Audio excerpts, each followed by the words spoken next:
Hello guys, master coaching YouTube channel में आपका स्वागत है। इस वीडियो पढ़ने वाले क्लास 10 का साइंस और क्लास 10 का साइंस का देखिए चैप्टर नंबर 2 है या फिर अध्याय नंबर 2 है। और इस वीडियो में ये कंप्लीट करेंगे हम पूरा चैप्टर अम्ल, क्षारक एवं लवण। देखिए फ्रेंड्स, इस वीडियो के अंदर इस चैप्टर के सारे मोस्ट आईएमपी क्वेश्चन आंसर आपको समझाए जाएंगे जो एग्जाम में आते हैं। किस तरीके से आते हैं ये भी आपको दिखाया जाएगा कि एग्जाम में किस तरीके से या करके बना के देता है, अथवा में कैसा देता है वो समझिए। तो सारा का सारा इसका कंप्लीट सेशन देखेंगे हम इस वीडियो के अंदर और समझिए। फ्रेंड्स देखिए पहला क्वेश्चन क्या है उसको समझें आप। पहला क्वेश्चन मिलेगा आपको इस तरीके से जो काफी इंपॉर्टेंट है एग्जाम के लिए। देखिए इस तरीके से कैसा आता है एग्जाम में वो समझें कि अम्ल, क्षार तथा लवण की परिभाषा एक एक उदाहरण सहित दीजिए। इस तरीके से मालूम कर सकता है या फिर इस तरीके से मालूम कर सकता है अम्ल तथा क्षार की आधुनिक अवधारणा क्या है। प्रत्येक को एक एक उदाहरण देते हुए स्पष्ट कीजिए। तो ये इसके आने की डेट है। वैसे और भी काफी मतलब क्या है काफी ईयर्स में आ चुका है, 19 में भी आ चुका है, 20 में भी वो डेट इसमें दिखाने रखी है। तो इसको समझें आप। इस तरीके से क्वेश्चन मालूम करता है एग्जाम में। ये जो 6 नंबर का क्वेश्चन है फ्रेंड्स ये लॉन्ग है। आंसर समझें कि अम्ल होता क्या है, परिभाषा, अम्ल और एग्जाम्पल सारे के सारे। अब देखिए इसको, अम्ल को बोलते हैं इंग्लिश में क्या बोलते हैं, एसिड्स। एसिड्स क्या होते हैं, वे पदार्थ जो जलीय विलयन में हाइड्रोजन आयन देते हैं। इसका मतलब क्या है कि वे पदार्थ, कोई से भी ऐसे पदार्थ जैसे आप पानी में डालेंगे उसको जलीय विलयन में डालेंगे तो वो हाइड्रोजन आयन देते हैं, मतलब H पॉजिटिव देते हैं, हाइड्रोजन गैस देते हैं, H पॉजिटिव देते हैं, अम्ल कहलाते हैं। आसान थ्योरी है और ये स्वाद में कैसे होते हैं, खट्टे होते हैं, आप ये भी लिख सकते हैं। ओके, वे पदार्थ जो जलीय विलयन में हाइड्रोजन आयन देते हैं, H पॉजिटिव देते हैं, अम्ल कहलाते हैं। उदाहरण देखें इसका, जैसे कि HCl है। HCl एक प्रबल अम्ल है। अब ये जो है इस तरीके से जो ये आपके पास मार्क है इसको बोलते हैं रिवर्सिबल रिएक्शन या फिर बोलते हैं उत्क्रमणीय अभिक्रिया। मतलब ये इस साइड को भी जा सकती है और इस साइड को भी आ सकती है, तो इसको बोलते हैं रिवर्सिबल रिएक्शन। देखिए ये जो H पॉजिटिव है ये इलेक्ट्रॉन छोड़ेगा यहाँ पर और Cl नेगेटिव इलेक्ट्रॉन ग्रहण करेगा। तो इस वजह से प्लस माइनस इस पर आ चुके हैं। और यहाँ पर जो हाइड्रोजन आयन देते हैं मतलब H पॉजिटिव देते हैं, कोई सभी परमाणु हो, यौगिक हो, कुछ भी हो, अगर आपके पास H पॉजिटिव को देता है तो वो सारे के सारे अम्ल हैं। देखिए यहाँ पर क्या है, HNO3 ये नाइट्रिक अम्ल बोलते हैं इसको, नाइट्रिक अम्ल। ये जो H है ये H पॉजिटिव में टूट गया है प्लस NO3 नेगेटिव में टूट गया है। एक बार और समझिए इसको। देखिए यहां पर हुआ क्या है, देखिए HCl में से H पॉजिटिव बना है और प्लस हो गया है Cl, तो इस तरीके से टूट गया है। ऐसी HNO3 जैसे हम इसको जलीय विलयन में डालेंगे तो ये भी टूट जाएगा H पॉजिटिव और NO3 नेगेटिव में। तो इस तरीके से समझ सकते हैं आप, जो H पॉजिटिव दे देते हैं जलीय विलयन में उसी को अम्ल कहते हैं हम। ओके, चलिए नेक्स्ट वाली थ्योरी पकड़ते हैं हम, ये समझते हैं। देखिए नेक्स्ट वाली थ्योरी मिलेगी आपको इस तरीके से, क्षार। हम अम्ल पढ़ चुके हैं और इसी क्वेश्चन की जो नेक्स्ट वाली हेडिंग है वो है क्षार। अभी क्षार क्या होता है उसको समझें। वे यौगिक, यौगिक का मतलब कोई सूत्र वगैरह वो यौगिक ही होता है। वे यौगिक जो जलीय विलयन में हाइड्रोक्सिल आयन OH नेगेटिव देते हैं, इसको बोलते हैं हाइड्रोक्सिल आयन, हाइड्रोक्साइड भी बोलते हैं इसको। हाइड्रोक्सिल आयन OH नेगेटिव देते हैं। हाइड्रोक्सिल आयन के अतिरिक्त और कोई ऋण आयन नहीं देते, मतलब OH नेगेटिव तो देते हैं, इसके अलावा कोई भी और ऋण आयन नहीं देते, और भी कोई ऋण आयन नहीं देते हैं, क्षार कहलाते हैं, क्षार कहलाते हैं। अभी स्वाद में कैसे होते हैं, जैसे अम्ल आपको बता दिया वो खट्टे होते हैं, ये स्वाद में कैसे होते हैं, कड़वे से लगते हैं एक तरीके से। जैसे NaOH है, NaOH क्या है, एक प्रबल क्षार है। अब जैसे देखिए ये फिर से वो आ गई है रिवर्सिबल रिएक्शन, मतलब हम इससे ये बना सकते हैं तो इससे ये भी बना सकते हैं, इसका मतलब ये होता है। तो Na पॉजिटिव और OH नेगेटिव में टूट जाएगा।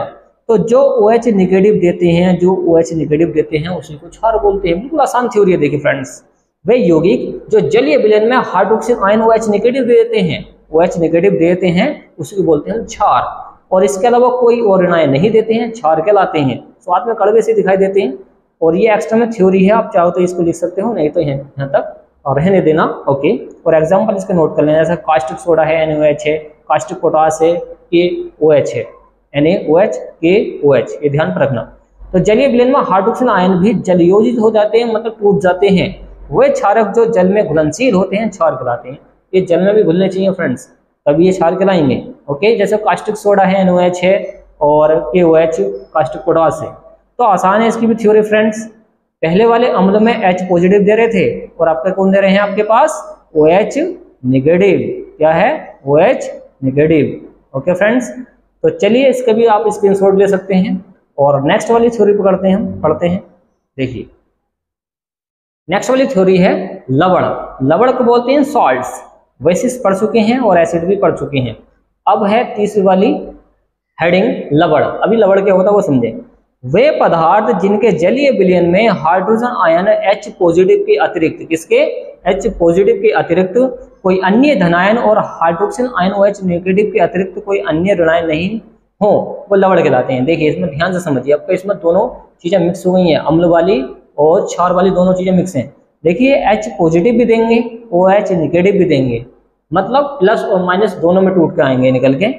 एग्जाम्पल से समझें इसको, जैसे जिंक सल्फेट ले रखा है, फिर से कौन सी वाली रिएक्शन है जिंक सल्फेट की, रिवर्सिबल रिएक्शन है, उत्क्रमणीय अभिक्रिया कहते हैं इसको। Zn को रिवर्सिबल रिएक्शन में तोड़ेंगे तो Zn पे आपके प्लस के 2 चार्ज होता है, प्लस का 2 चार्ज, और SO4 पे माइनस का 2 चार्ज होता है। तो जो प्लस माइनस में टूट जाए इस तरीके से, तो वो आपके पास होता है लवण। NaCl भी क्या होता है लवण। ये Na पॉजिटिव Cl नेगेटिव हो जाएगा, Cu पॉजिटिव और SO4 नेगेटिव हो जाएगा। पोटेशियम, तीसरा वाला एग्जांपल क्या है, पोटेशियम मतलब K पॉजिटिव हो जाएगा, NO3 नेगेटिव हो जाएगा। NH4 अमोनियम क्लोराइड होता है, ये वैसे ये प्लस का है और Cl होती माइनस का है।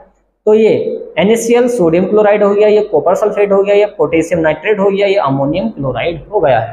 ये सारे के सारे एग्जाम्पल हैं लवण के। तो लवण वे पदार्थ होते हैं जो जलीय विलयन में OH नेगेटिव, मतलब OH नेगेटिव और H पॉजिटिव दोनों में टूट जाते हैं एक तरीके से। तो इसको आप इस तरीके से समझ सकते हैं। चलिए हम कर देते हैं इसको क्लीन, और आप इसका स्क्रीनशॉट भी ले सकते हैं फ्रेंड्स। देखिए आप इसका स्क्रीनशॉट भी ले सकते हैं, और ये क्वेश्चन हो चुका कंप्लीट। और नेक्स्ट वाला क्वेश्चन देखें जो काफी इंपॉर्टेंट है एग्जाम के लिए, ये बहुत आता पेपर में। ओके, और भी डेटा इसमें दिखाई नहीं गई है, आता काफी है। मगर क्वेश्चन है कि ब्लीचिंग पाउडर का रासायनिक नाम बताइए। जो ब्लीचिंग पाउडर है उसका रासायनिक नाम बताना आपको, और बनाने की विधि बतानी है, रासायनिक गुण भी बताने हैं, संबंधित समीकरण भी लिखनी है। या फिर इस तरीके से मालूम कर सकता है ब्रंजक चूर्ण के 4 रासायनिक गुण लिखिए। या फिर क्या होता है जब शुष्क बुझे चूने पर Cl2 गैस प्रवाहित करते हैं, इस तरीके से मालूम कर सकता है ब्लीचिंग पाउडर की निर्माण विधि। तो किसी भी तरीके से अगर मालूम करें, आपको ऐसे ही लिखना है जैसे आपको इसमें समझाया जा रहा है। ओके, और समझिए सवाल ये है कि ब्लीचिंग पाउडर का रासायनिक नाम क्या है। तो पहले आप इसका आंसर देखें कि ब्लीचिंग पाउडर, इसको बोलते हैं ब्रंजक चूर्ण, का रासायनिक नाम कैल्शियम ऑक्सीक्लोराइड। ध्यान रखना क्या है ये, कैल्शियम ऑक्सीक्लोराइड, ये पूरा का पूरा रासायनिक नाम है इसका। तथा अणुसूत्र CaOCl2। देखिए Ca हो गया कैल्शियम, O हो गया ऑक्सी, Cl2 हो गया क्लोराइड, कैल्शियम ऑक्सीक्लोराइड, इस तरीके से पढ़ सकते हैं आप। तो ये है आपका रासायनिक नाम ब्लीचिंग पाउडर का। अब क्या पूछा है कि इसके बनाने की विधि बता दो। तो बनाने की विधि देखिए आप, इसकी क्या है इसकी विधि वो समझें आप। यह शुष्क बुझे हुए चूने पर क्लोरीन की क्रिया से प्राप्त होता है। देखिए शुष्क बुझे हुए चूने पर, ये CaOH का होल ट्वाइस जो है ना, ये शुष्क बुझा हुआ चूना है, ये आप याद कर लेना। ये फॉर्मूला है शुष्क बुझे हुए चूने का। जैसे ही आप क्लोरीन की क्रिया कराएंगे, Cl2 की क्रिया कराएंगे, तो ये प्राप्त हो जाएगा ब्रंजक चूर्ण, ब्रंजक चूर्ण। अब देखिए, अब बात आते हैं कि आप ये रिएक्शन कैसे लिखेंगे पेपर में। तो आपको करना क्या है, आपको सबसे पहले नोट करना है कि किसी पेपर पे आप ये इसके फॉर्मूले लिखने के बाद उस पर रट्टा मारता सही करके फॉर्मूले तो आपको याद ही करने पड़ेंगे। और ये काफी काम के फॉर्मूले आपके इंटरव्यू में भी काम में आ जाएंगे। तो कैल्शियम ऑक्सीक्लोराइड का फॉर्मूला याद होना चाहिए, क्लोरीन गैस का फॉर्मूला याद होना चाहिए, ब्रंजक चूर्ण का याद होना चाहिए। अगर ये फॉर्मूले आपके याद हैं तो फिर बाद में एक बात और आती है, आपको करनी पड़ेगी इसकी प्रैक्टिस। 1-2 बार आपको लिखना पड़ेगा बिना देखे। तो जैसे आप लिखेंगे तो हाथ सेट हो जाएगा, प्रैक्टिस हो जाएगी, बस बनाना सीधे रिएक्शन। बस यही तरीका, इसके अलावा कोई तरीका नहीं है। जब तक आपके फॉर्मूले याद नहीं होंगे तब तक आप रिएक्शन नहीं बना सकते। तो कैल्शियम ऑक्सीक्लोराइड यहाँ पर कौन है, कैल्शियम ऑक्सीक्लोराइड है आपका ब्रंजक पाउडर या ब्रंजक चूर्ण। तो यहाँ पर हुआ क्या है कि शुष्क बुझे हुए चूने पर क्लोरीन की क्रिया कराने पर ब्रंजक चूर्ण प्राप्त होता है CaOCl2 और यहाँ पर H2O जल बच जाता है। तो आप इस तरीके से इसको समझ सकते हैं। चलिए आगे समझिए, आगे क्या है इसके बारे में वो देखिए। अब मालूम किया गया था कि इसके गुण बता दो, कितने? 4। आपको 4 गुण बताने हैं। तो 4 गुण देखिए, इसके 4 हैं, आपको दिखाई दे रहे होंगे 4 गुण हैं इसके अंदर।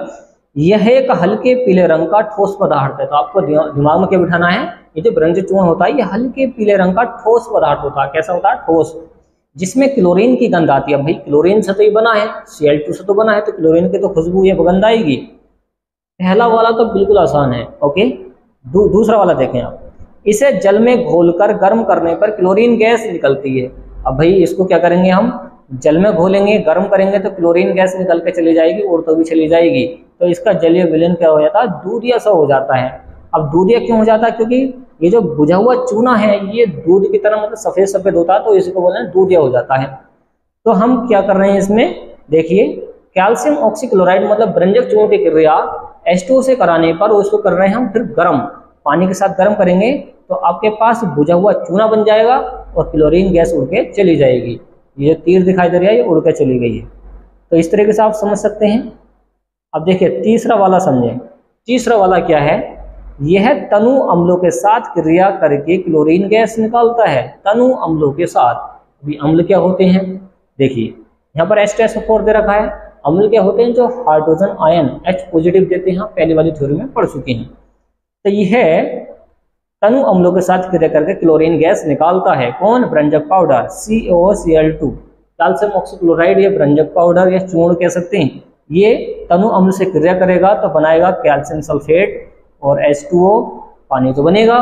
ओके, और Cl2 यहाँ पे क्या है, गैस निकल के चली जाएगी। फिर से वही बात है, आपको ये फॉर्मूले इसके याद होने चाहिए और इसकी आपको प्रैक्टिस करनी पड़ेगी। बिना देखे तब ये रिएक्शन आपके पास हो पाएंगी, दिमाग में सेट हो जाएंगी। फिर तो थोड़ी सी मेहनत करनी पड़ेगी। ओके, खास करके इंटर के लिए, आगे की पढ़ाई के लिए फॉर्मूले तो आप याद कर लें। आगे है, इस प्रकार प्राप्त क्लोरीन जल से क्रिया करके नवजात ऑक्सीजन निकालती है। नवजात का मतलब न्यू ऑक्सीजन निकालती है। रंग युक्त पदार्थ नवजात ऑक्सीजन से क्रिया करके रंगहीन पदार्थ बनाते हैं। तो आप इतनी थ्योरी ना लिख के यहाँ पे छोड़ सकते हैं। ओके, एक्स्ट्रा में है। चौथा वाला लिख देना फिर पेपर में। Bleaching powder acetone, bleaching powder acetone तथा अल्कोहल के साथ जल की उपस्थिति में क्रिया करके क्लोरोफॉर्म बनाता है। हाँ, CHCl3 क्लोरोफॉर्म का फॉर्मूला होता है।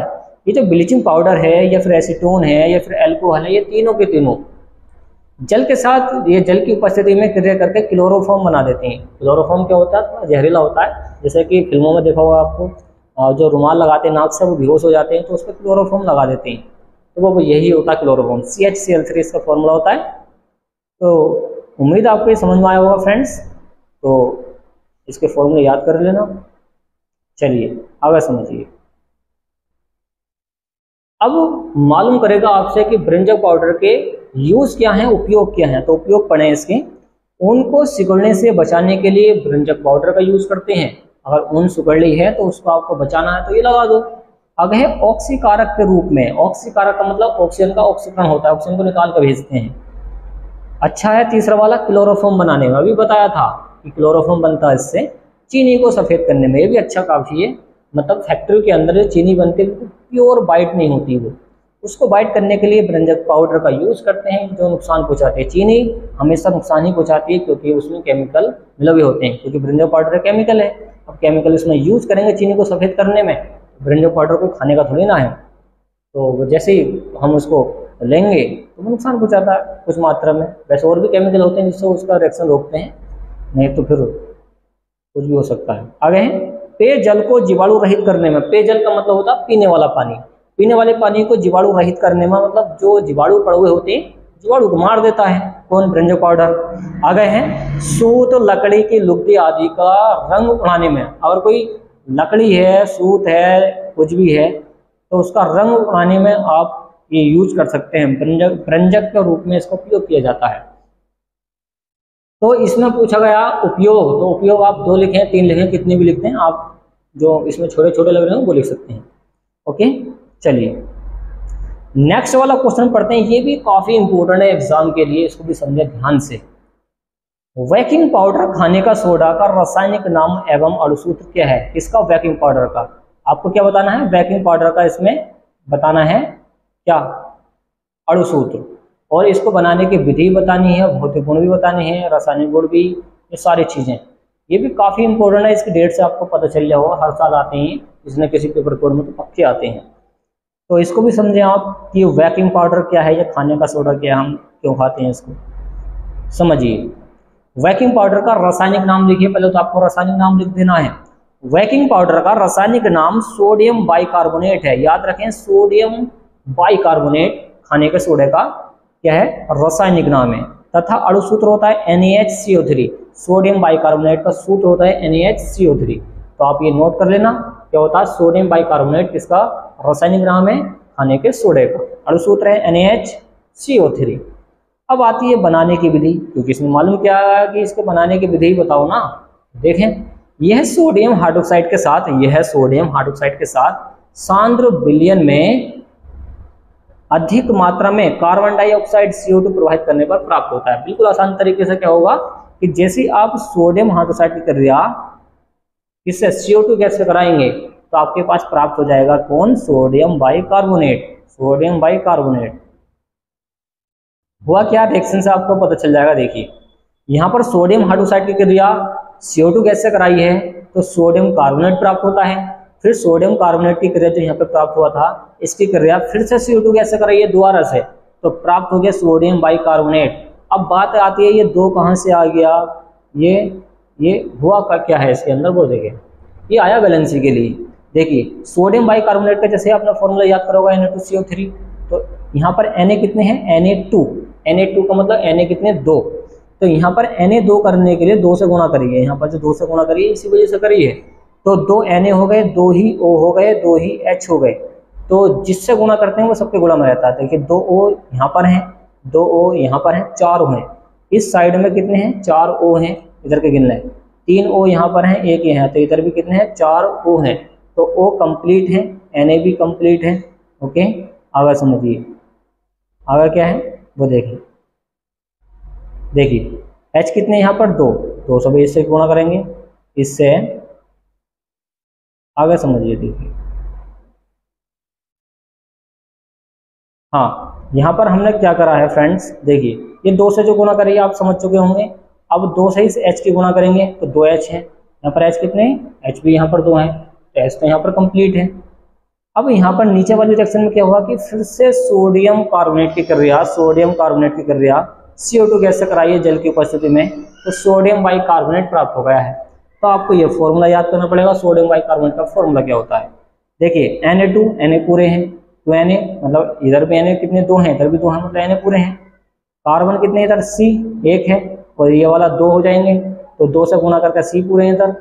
तो यहाँ इस तरीके से बैलेंस सारे कंप्लीट ही बैठेंगे। देखिए, वो कितने? 3 4, 3 ये हैं, 4 ये हो गए, 4 और 2 5 हो गए, और 5 हो गए। देखिए 3 4 4 और 2 6 हो गए, इधर 6 है ना, 3 ये है, 1 ये है, और 2 ये हैं, 6 हो गए। 3 दूनी 6 हो, 3 दूनी 6 हो, ये O3 है, इस 2 से गुणा करके 3 दूनी 6 O बना देगा। तो सारे रिएक्शन इसमें कंप्लीट होगा फ्रेंड्स। चलिए, अगर आप प्रैक्टिस करेंगे, समझेंगे, इसको खुद से पढ़ेंगे, सब समझ में आ जाएगा। आगे समझिए, अब मालूम करेगा कि इसके खाने के सोडे के गुण और बता दो। क्या बता दो? गुण और बता दो। यह एक सफेद क्रिस्टलीय जल में अल्पविलेय पदार्थ है। सफेद है, क्रिस्टलीय है, और जल में अल्पविलेय है, मतलब थोड़ा कम घुलता है। दूसरा है, इसका जलीय विलयन अम्लीय होता है। कैसा होता है? अम्लीय, जिसका pH मान 7 से कम होता है वो अम्लीय होता है। तीसरा है, इसको गर्म करने पर यह सोडियम कार्बोनेट धावन सोडा में टूट जाता है। देखिए, सोडियम बाइकार्बोनेट को आप करेंगे गर्म, तो ये सोडियम किसमें टूट जाएगा? सोडियम कार्बोनेट और CO2 में टूट जाएगा। ओके, पहली वाली रिएक्शन को उल्टा कर रखा है, तो इस तरीके से आप इसकी भी प्रैक्टिस कर सकते हैं। ये जो रिएक्शन है, अगर आपसे पीछे वाली रिएक्शन आती है, कौन सी वाली? पीछे वाली, ये वाली। देखिए, ये वाली रिएक्शन आती है आपसे, तो आप उसको भी लिख सकते हैं। अब आगे समझिए, नेक्स्ट वाला क्वेश्चन है जो काफी इंपॉर्टेंट है एग्जाम के लिए। देखिए पेपर में किस तरीके से आता है वो समझें कि प्लास्टर ऑफ पेरिस किसे कहते हैं, इसे बनाने की विधि, गुण, उपयोग सब बताइए। प्लास्टर ऑफ पेरिस पर आपका क्या प्रभाव पड़ता है, प्लास्टर ऑफ पेरिस कैसे बनाएंगे हम, प्लास्टर ऑफ पेरिस बनाने की विधि का उपयोग, प्लास्टर ऑफ पेरिस बनाने की विधि और उपयोग लिखिए। तो किसी भी तरीके से आ जाए, इस तरीके से आपको ऐसे लिखना है जैसे इसमें आंसर बताया गया है। अब इसमें पूछा गया है कि प्लास्टर ऑफ पेरिस कहते कैसे हैं, क्या होता है। तो ये जो जिप्सम है, अगर हम जिप्सम को 120 से 130 डिग्री ताप पर गर्म करते हैं तो प्लास्टर ऑफ पेरिस बनता है। क्या बनता है, प्लास्टर ऑफ पेरिस बन जाता है। तो याद रखें, जिप्सम को 120 से 130 डिग्री ताप पर गर्म करने पर प्लास्टर ऑफ पेरिस बन जाता है। क्या बन जाता है, प्लास्टर ऑफ पेरिस बन जाता है। तो इस तरीके से आपसे मालूम करेगा। देखिए अब ये बनाएंगे कैसे वो समझें, बनाने की विधि क्या है उसको ध्यान से देखें। ये जिप्सम का फॉर्मूला आपको याद करना पड़ेगा। क्या है, ये जिप्सम का फॉर्मूला है, ये जो है ये जिप्सम का फॉर्मूला है। बनाने की विधि में समझें कि जिप्सम की क्रिया मतलब जिप्सम को 120 से 130 डिग्री ताप पर गर्म करने पर प्लास्टर ऑफ पेरिस बनता है। इतना फॉर्मूला किसका हो गया, प्लास्टर ऑफ पेरिस का हो गया, और जल निकल कर चला जाएगा। अब इसको ध्यान से देखें, अब इसके रिएक्शन को आपको जैसे ये फॉर्मूला याद है, ये देखिए CSO4 × 2H2, CSO4 × 2H2 आपको रट्टा मानना पड़ेगा कुछ फॉर्मूला पे इन पे कि CSO4 × 2H2 है। किसका फॉर्मूला, जिप्सम का। 120 से 130 डिग्री ताप पर इसको गर्म कर रहे हैं। तो प्लास्टर ऑफ पेरिस का फिर से फॉर्मूला याद करना पड़ेगा, CSO4 का होल ट्वाइस। क्या बोलेंगे, CSO4 का whole twice into H2O, CSO4 का होल ट्वाइस इंटू H2O। तो जल्दी से इसको याद करें, रिवाइज करें। तो बाकी सब बैलेंसी के लिए 2 से गुणा करके इसके कैल्शियम पूरे करें हैं। देखिए 2 यहाँ पर बेस में है, मतलब 2 गुणा में है, तो Ca कितने 2। तो यहाँ पर 2 से गुणा करके Ca पूरे कर दिए। S भी कंप्लीट है, 2 S हो गए, और S भी कितने हो जाएंगे 2। देखिए S का होल है ना 2, तो इधर S भी 2 है। तो सारे मान इधर कंप्लीट हैं। आप इसकी प्रैक्टिस कर लेना। अगर आपको समीकरण संतुलित करनी नहीं आती हैं तो आप कमेंट बॉक्स में बता सकते हैं, क्योंकि उसका सेपरेट वीडियो बन जाएगा। अब समझिए इसके गुणधर्म क्या है। गुणधर्म क्या होते हैं, ये जो गुण होते हैं इसके वही हैं। पहला है कि प्लास्टर ऑफ पेरिस सफेद रंग का चूर्ण होता है। कैसा होता है, प्लास्टर ऑफ पेरिस सफेद रंग का चूर्ण होता है, जो तेज गर्म करने पर निर्जल SO4 में बदल जाता है। देखिए अब ये जो प्लास्टर ऑफ पेरिस कैसा होता है, सफेद चूर्ण होता है, इसको तेज गर्म करते हैं तो CSO4 में ये बदल जाता है। तो ये जो हमारे पास प्लास्टर ऑफ पेरिस का सूत्र बनाता है ये वाला, और यही वाला फॉर्मूला है, इसको हम तेज गर्म कर रहे हैं तो ये किसमें टूट जाता है, CSO4 में बदल जाता है। तो ये पहला गुण हो गया, CSO4 मतलब कैल्शियम सल्फेट में बदल जाता है, ये गुण हो गया एक तरीके से। अब समझिए इसका दूसरा वाला गुण। देखिए दूसरा वाला गुण क्या है, प्लास्टर ऑफ पेरिस की जल से क्रिया कराने पर ऊष्मा उत्पन्न होती है। क्या होती है, ऊष्मा उत्पन्न होती है।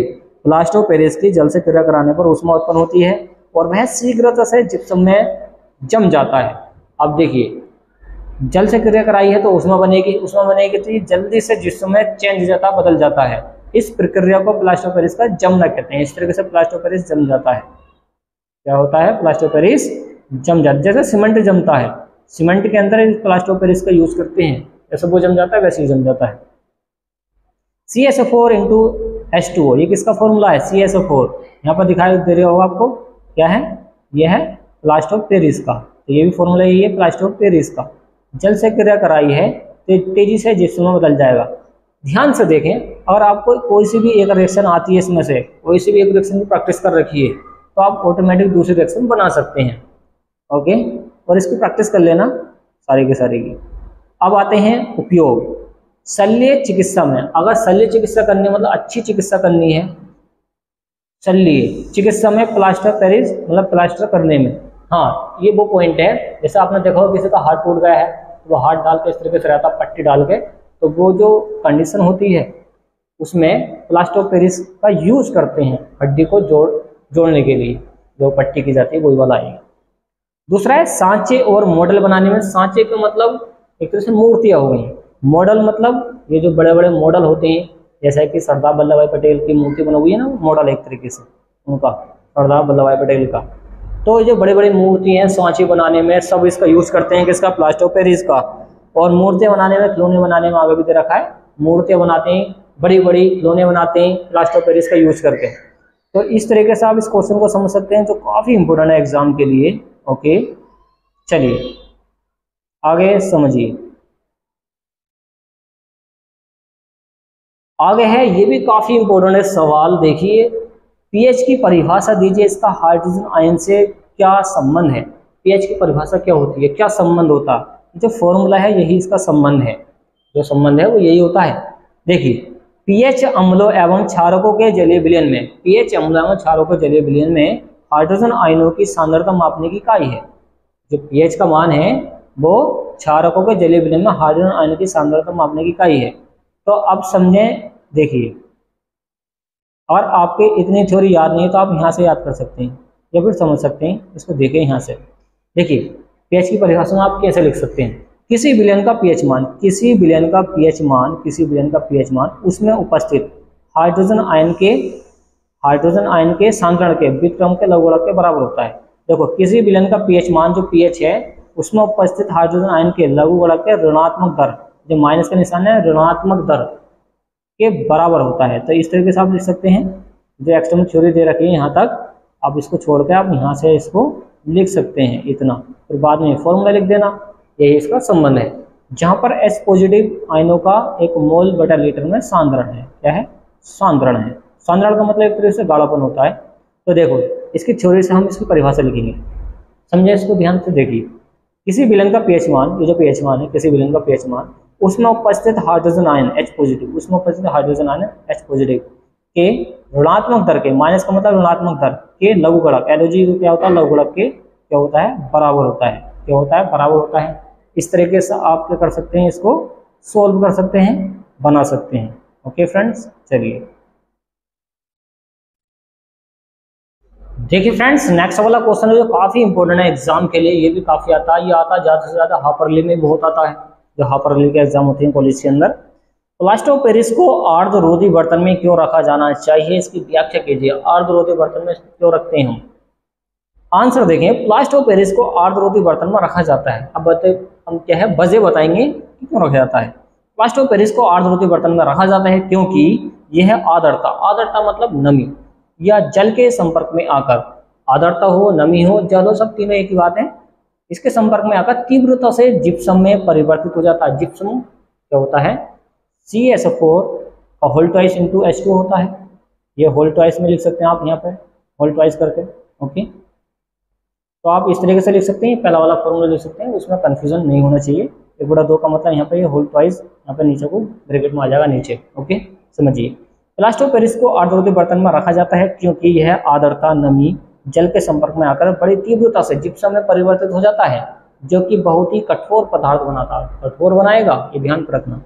अभिक्रिया का जो समीकरण है वो निम्नवत है कि प्लास्टर ऑफ पेरिस की क्रिया जल से कराएंगे तो जिप्सम में ये कन्वर्ट हो जाएगा, चेंज हो जाएगा। तो फिर से वही बात है, इसके फॉर्मूले याद करें, आप रिएक्शन प्रैक्टिस करें। ओके, और फिर भी एक बार रिएक्शन को समझ लें। देखिए, प्लास्टर ऑफ पेरिस का आपको फॉर्मूला याद है, तो यहाँ पर देखिए 2 × 2, 2 ऊपर वाला जोड़ते हैं तो 3/2 हो जाएगा, कितना, 3/2। ये जो 3/2 है तो 3/2 H2 हो गया यहाँ पर, तो 3 ऊपर रहेगा। ओके, तो इस तरीके से इसकी बैलेंसिंग के लिए इसको लगा दिए हैं। अर्धरोधी का मतलब क्या है कि 1/2 से इसमें भाग भी लगाई है, तो अर्धरोधी का मतलब 1/2 होता है ना, अर्ध करना, आधा करना। CH4 इंटू 2H2, ये जिप्सम में इसको बदल दिया है। तो कुल मिला के इसकी प्रैक्टिस करें 1-2 बार, हाथ सेट हो जाएगा। चलिए, तो इसी वजह से प्लास्टर ऑफ पेरिस को अर्धरोधी बर्तन में रखा जाता है क्योंकि वो उसमें नमी में आके या जल में आके बहुत तेजी से जिप्सम में चेंज हो जाता है। हाँ, ये क्वेश्चन जो काफ़ी इंपॉर्टेंट है एग्जाम के लिए, 2 नंबर में काफ़ी आते हैं पेपर में, कि सोडियम कार्बोनेट के 2 प्रमुख उपयोग लिखिए। सोडियम जो कार्बोनेट होता है, क्या होता है, सोडियम कार्बोनेट Na2CO3 जो होता है सोडियम कार्बोनेट, इसके 2 उपयोग बता दो। प्रयोगशाला में अभिक्रमक के रूप में, और है कांच तथा बोरैक्स बनाने में। कांच आपने देखा होगा, बोरैक्स एक क्या है, अयस्क है, क्या है, अयस्क है। तो प्रयोगशाला में अभिक्रमक के रूप में कांच बनाने में इसका यूज करते हैं, बोरैक्स बनाने में यूज करते हैं। आसान है, अति लघु के तो आसानी होते हैं। नेक्स्ट वाला है कि सोडियम बाइकार्बोनेट के 2 उपयोग बताइए। जो सोडियम बाइकार्बोनेट है इसके 2 उपयोग बता दो। ये है कोल्ड ड्रिंक में यूज कर लेते हैं, जो कोल्ड ड्रिंक आती है, पेप्सी, कोका कोला, सारी चीजें इसमें। और सोडा वाटर में इसको यूज करते हैं, किसका, सोडियम बाइकार्बोनेट का, बेकिंग पाउडर का यूज करते हैं। बनाने में। जो बेकिंग पाउडर खाने का सोडा बनता है ना, वो इसमें सोडियम बाइकार्बोनेट से यूज करके बेकिंग पाउडर तैयार किया जाता है। दवाओं में यूज कर लेते हैं, जो दवाएं बनकर आ रही हैं फैक्ट्रियों से ज़्यादा, उसमें भी सोडियम बाइकार्बोनेट का प्रयोग किया जाता है। उपयोग मालूम करें आप, ये लिख सकते हैं। नेक्स्ट वाला है कि धावन सोडे का रासायनिक नाम व अणुसूत्र बता दो। जो धावन सोडा होता है उसका रासायनिक नाम, देखिए आप किसी जॉब की तैयारी कर रहे हैं तो उसमें इसके फॉर्मूले मालूम कर लेता है। जैसे कि रेलवे के ग्रुप डी में कभी ये पूछा गया था 2018 में, Na2CO3 × 10H2, ये किसका फॉर्मूला है, तो आपको बताना था धावन सोडे का ऑप्शन के अंदर। तो ऑप्शन में आते हैं। ओके, धावन सोडे का जो रासायनिक नाम है सोडियम कार्बोनेट है। क्या है? सोडियम कार्बोनेट है। वह अणुसूत्र क्या है, इसका बात आती है अणुसूत्र क्या है। देखिए सोडियम कार्बोनेट का फॉर्मूला तो इतना हो गया है, ये 10H2 कहाँ से आ गया, ये अणुसूत्र को डिफाइन करता है पूरा। आपसे मालूम करेगा धावन सोडे का अणुसूत्र बताओ, तो आपको 10H2 जरूर लगाना है अगर पूछेगा तो। ओके, तो यहाँ पर इसका मतलब क्या है, सोडियम बाइकार्बोनेट का अलग फॉर्मूला होता है, वो होता है खाने का सोडा। अब यह है धावन सोडा। क्या है? धावन सोडा। तो धावन सोडा का ध्यान रखें, Na2CO3 × 10H2 धावन सोडा का सूत्र है। ओके फ्रेंड्स, लास्ट वाला क्वेश्चन देखें, ये भी कभी कभी आ जाता है, और इससे जो आते हैं क्वेश्चन वो आते हैं एक एक नंबर के। कितने? एक एक नंबर के। कैसे? ऑप्शन में मालूम करता है कि अम्लीय है, क्षारीय है, वो कैसा है, अम्ल बताओ, क्षार क्या होता है, मतलब इसका पीएच मान बताओ क्या होता है। अभी समझ जाएंगे, देखिए जब एमसीक्यू पढ़ेंगे इस चैप्टर के, और वैसे एमसीक्यू की वीडियो बन चुकी है, आप जाकर प्लेलिस्ट में देख सकते हैं, या फिर एंड स्क्रीन में हम लगा देंगे उस वीडियो को, वहां पर देख सकते हैं। तो पीएच पैमाना क्या मापता है उदासीन, अम्लीय तथा क्षारीय विलयनों के पीएच मान का परास बता दो। कौन सा कहाँ तक पाया जाता है उसकी परास बतानी है हमें। तो पीएच पैमाना अम्लों एवं क्षारकों के जलीय विलयन में हाइड्रोजन आयनों की सांद्रता मापने में प्रयुक्त होता है। जो पीएच पैमाना है वो अम्लों में, क्षारकों में और अन्य जलीय विलयन में हाइड्रोजन आयनों की सांद्रता मापने में प्रयुक्त किया जाता है। कौन? पीएच पैमाना। तो ये उदासीन होता है, अम्लीय होता है, क्षारीय होता है, कौन इसका पैमाना, क्योंकि इस तीनों कंडीशन बताता है, उदासीन की, अम्लीयता की, क्षारीयता की।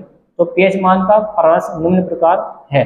अब परास का मतलब ये जगह बताएंगे कौन से कितनी जगह घेरता है, कौन सा कहाँ तक पाया जाता है, उसको समझिए। तो पीएच पैमाना क्या है वो देखें, आप देख पा रहे होंगे चित्र में, पीएच पैमाना ये होता है। देखिए 0 से लेकर 6 तक, 0 से लेकर 6 तक वो आपका हो जाएगा क्या? अम्ल। क्या हो जाएगा? अम्ल, एसिड। यहाँ से लेकर यहाँ तक अम्ल है। ये जो 7 है केवल यही उदासीन है, इसके अलावा कोई उदासीन नहीं होता है। जो शुद्ध जल होता है वही क्या होता है? उदासीन होता है। शुद्ध अशुद्ध जल का पीएच मान पूछता काफी बार एक एक नंबर में, तो वो यहीं से आते हैं बन के क्वेश्चन। तो वो 7 होता है इसका पीएच मान। अगर 7 से ज़्यादा है, 7 से लेकर 12 तक है, 7 से लेकर 12 तक है किसी भी चीज़ का पीएच मान, पीएच लेवल, तो वो आपका क्षारीय हो जाएगा। क्या हो जाएगा? क्षारीय हो जाएगा। तो आप ध्यान पर ये रखना है कि अगर किसी विलयन का पीएच मान 7 है तो वो उदासीन है, 7 से कम है तो वो अम्ल है, 7 से ज़्यादा है तो वो क्षार है। आपको ये तीनों बातें ध्यान पर रखनी है, जिससे कि एमसीक्यू कर पाएँ। मल्टीपल चॉइस क्वेश्चन जाते हैं 20 नंबर के, आप वो एंड स्क्रीन में जाकर इस वीडियो को देख सकते हैं। वो आने वाली है, जो एंड स्क्रीन में वीडियो आती है, देखिए अब आ जाएगी। तो यहाँ पर ये बता दिया है कि अम्लीय शक्ति का बढ़ता हुआ क्रम, ये बढ़ता हुआ क्रम है इस तरीके से, जो बढ़ गया क्रम। और यहाँ पर क्षारीय शक्ति का बढ़ता हुआ क्रम इस तरीके से, ये क्रम बढ़ गया इसका। ओके फ्रेंड्स, तो आप समझ चुके होंगे, यहाँ से लेकर यहाँ तक अम्ल है, ये उदासीन है, ये क्षार है, इतने एरिया में क्षार है, ये अम्ल है, ये उदासीन है। ओके, तो आप समझ चुके होंगे ये पीएच पैमाना क्या होता है। तो उम्मीद है फ्रेंड्स आपको ये वीडियो पसंद आएगी। वीडियो को लाइक एंड शेयर कीजिए, चैनल को सब्सक्राइब कीजिए। Thanks for watching guys. मिलते हैं नेक्स्ट वीडियो में, जो काफ़ी इंपॉर्टेंट होगी एग्जाम के लिए। अगर आपको ये वीडियो पसंद आई है तो वीडियो को लाइक एंड शेयर करना ना भूलें। ओके।